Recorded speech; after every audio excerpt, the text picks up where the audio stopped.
आज हम बात करेंगे इंटेस्टिनल ऑब्स्ट्रक्शन के बारे में।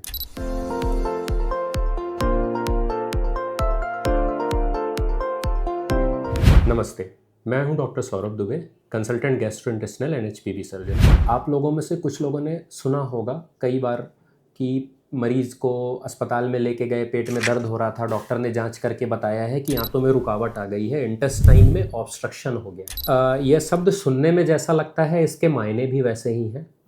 जैसा कि आप जानते हैं कि जो आंतें होती हैं वो एक पाइप की तरह होती हैं, जिसमें से हमारा खाना डाइजेस्ट होते हुए पास होता है और मल के थ्रू बाहर निकल जाता है। अगर इस पाइप के रास्ते में कहीं रुकावट हो जाती है, उसे ही हम इंटेस्टाइनल ऑब्स्ट्रक्शन बोलते हैं। अब अगर हम बात करें कि इसके कारण क्या होते हैं, इसके सिम्टम क्या होते हैं, तो जब भी फूड के रास्ते में, खाने के पासेज के रास्ते में कहीं पे भी कोई ब्लॉक होगा तो खाना आगे पास नहीं होगा।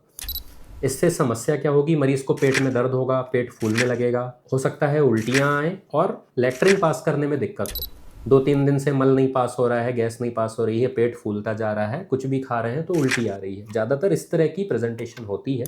अब इसका इलाज इस पे निर्भर करता है कि कारण क्या है।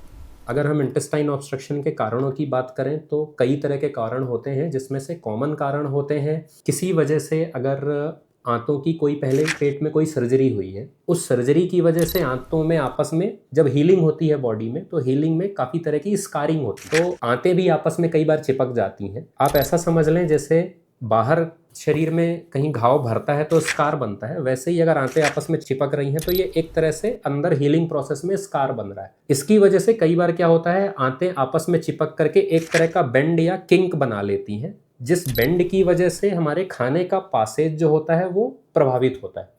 और अगर वो बेंड काफ़ी ज़्यादा हो गया तो उसकी वजह से आंतों में रुकावट हो सकती है, जिसे ऑब्स्ट्रक्शन बोलते हैं।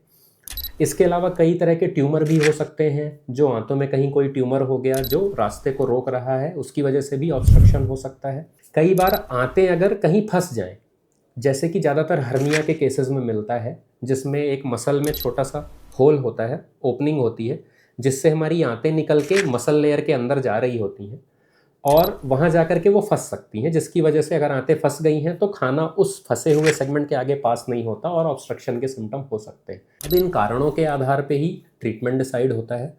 ज़्यादातर केसेस में जब ऑब्स्ट्रक्शन किसी ट्यूमर, किसी गांठ या किसी डेफिनेट मैकेनिकल रीज़न की वजह से है, आपको जांचों में अगर कोई मैकेनिकल कारण मिल रहा है उस ऑब्स्ट्रक्शन का, तो ट्रीटमेंट सर्जरी के द्वारा होता है, जिसमें हम उस कारण को दूर करने की कोशिश करते हैं। यानी कि अगर हर्निया में आंतें फंसी हुई हैं तो उस हर्निया को रिपेयर करें, आंतों को सुलझाएं।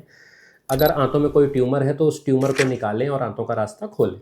जिन केसेस में आंतें आपस में चिपकने की वजह से या इन्फेक्शन की वजह से, चिपक जाने की वजह से रुकावट होती है, ऐसे ज़्यादातर केसेस में कुछ समय तक इंटेस्टाइन को रेस्ट दे करके, यानी कि खाना मुंह से खाना बंद करके, मरीज़ को भर्ती करके 2-4 दिन आईवी फ्लूइड्स से न्यूट्रिशन दे करके, आंतों को रेस्ट दे करके आंतें जो हैं वापस से खुल जाती हैं। इसके काफ़ी चांसेस होते हैं और सर्जरी की ज़रूरत नहीं पड़ती है।